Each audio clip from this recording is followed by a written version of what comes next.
Alright, we're going to do a tomato review today on this tomato right there. And that's called Matt's Hornet tomato. And it's quite a good looking tomato, to be honest with you. I don't know that much about it, but whatever information I do scrub from the internet, I will put in the description below, as well as putting it on my website. You can find it on either way. So let's take a closer look at this tomato. Now, unfortunately, there's a little bit of a glare on it, so it really kind of blocks the pattern. So I'll slowly move it for you so you can try to pick up some of those gorgeous looking striping effect in there. I'm actually a really big fan of these Hornet type tomatoes, like the blush tomato and this tomato, and these are gorgeous little tomatoes. Nice and striped. Alright, so that's the one there. I'll show you these couple here.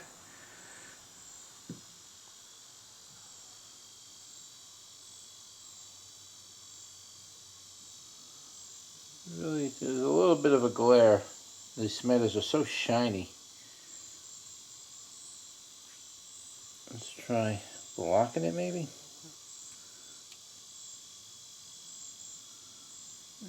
Just want to take that glare off it. I don't know any way to do that. Maybe there's like a filter I can put in here to take the glare from the light,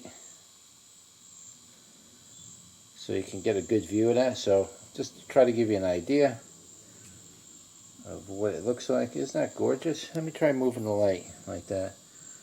How's that? Look at that. Isn't that absolutely gorgeous? Beautiful looking tomato.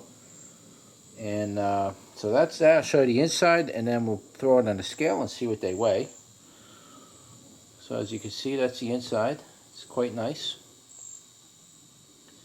Very, very nice. And we will throw it on the scale. I've got a fly going up into my eyeball.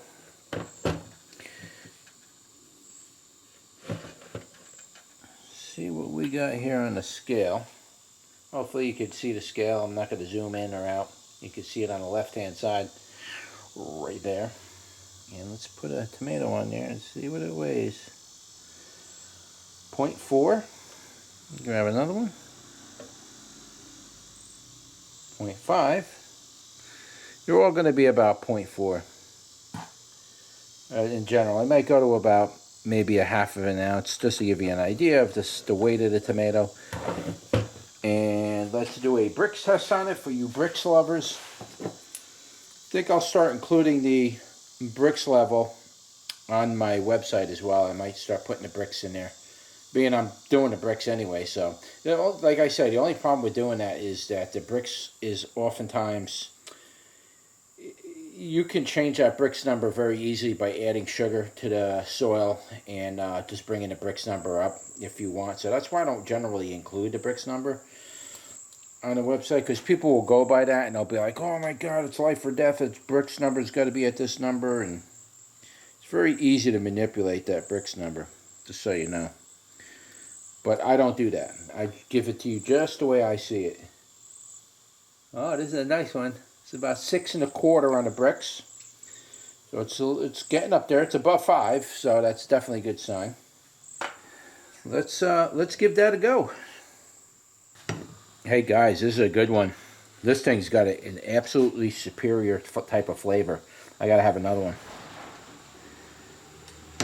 I literally gotta have another one. It's that good.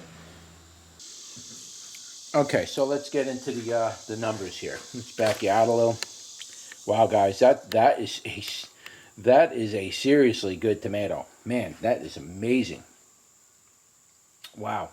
Sweetness was, I know it said 6 1/4 on the thing, but the sweetness, the taste-wise of the sweetness was really high. It was actually, if I was to give the sweetness a number, not based off of the bricks, but the taste of the sweetness itself, I'm probably going to go about 38 on that thing. That thing was, the taste of the sweetness was very, very potent and powerful. It had a very prominent sweet flavor. However, the tangy part of it wasn't terribly high. So the tangy part was probably around a 30. So it wasn't high. The sweetness was much more than the tangy. But the tangy was there.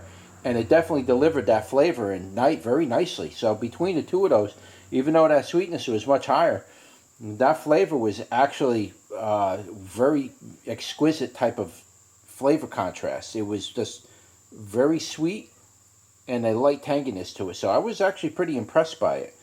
Now, the tomato flavor itself had a very nice tomato flavor. It was just very exquisite in flavor.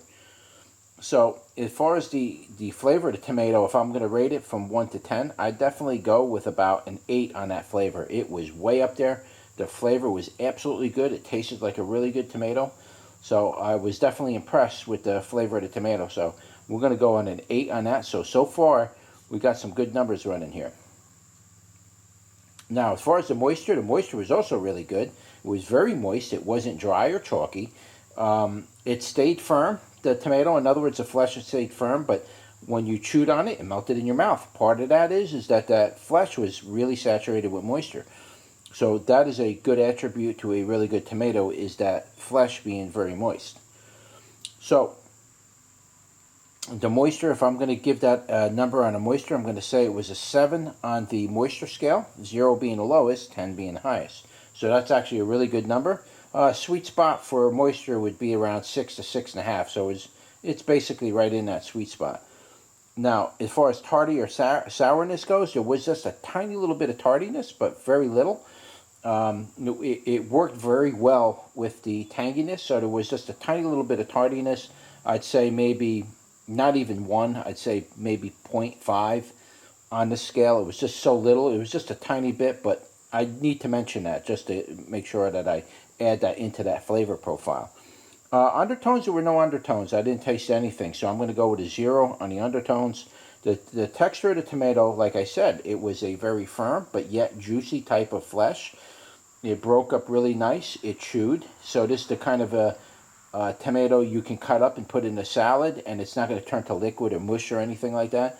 And it wasn't dry, so it's going to be a really good salad tomato.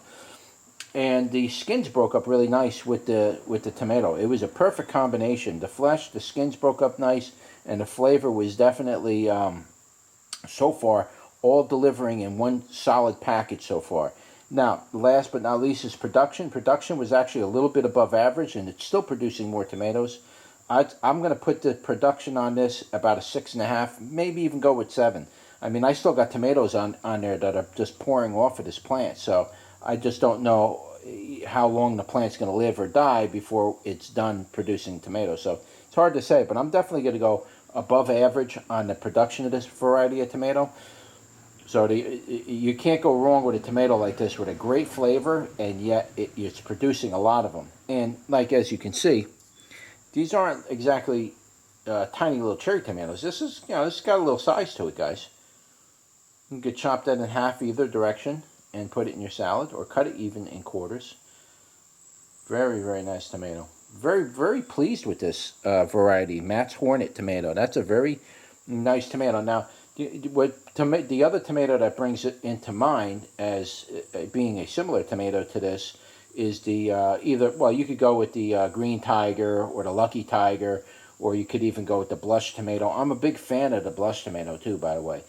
I really like the Blush tomato a lot. It's a small tomato just like this, except its patterns are different, and the flavor is very, very nice in the Blush. This reminds me a lot of that. So this is definitely a looker, and this is definitely one that you would want to give it a grow, without a doubt. It's a very exquisite flavor. Now, if I was to rate this from a 10 to 1, 1 being the highest, obviously, I would definitely put this up there at about a maybe a 1.5, 1.75. I mean, the flavor is absolutely perfect for me. This is exactly the flavors and sensations and effect that I'm looking for in tomatoes. So this was definitely something that I've been looking for. This is the flavor and profile that I look for in tomatoes. This met it on every level. Even the production was in there. I can't go any lower than 1.5. I'm just not hitting ones yet, because I have a lot more tomatoes coming in, and I want to see if there is a number 1. Maybe at the end of the year, I'll give you my best tomato of 2020, which one I think is my best top 5, and which one would be number 1.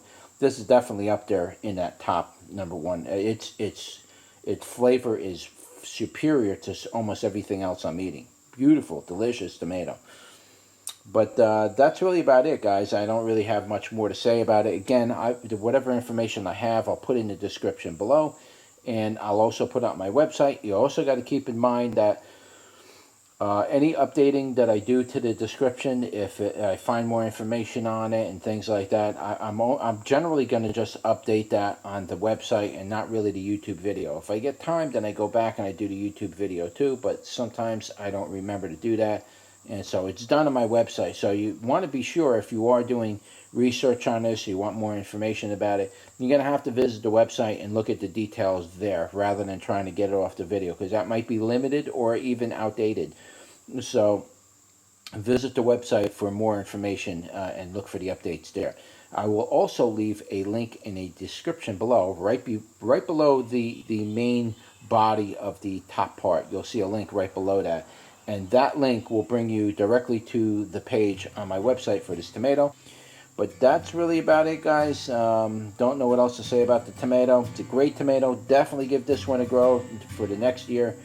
I'm a big fan of this one.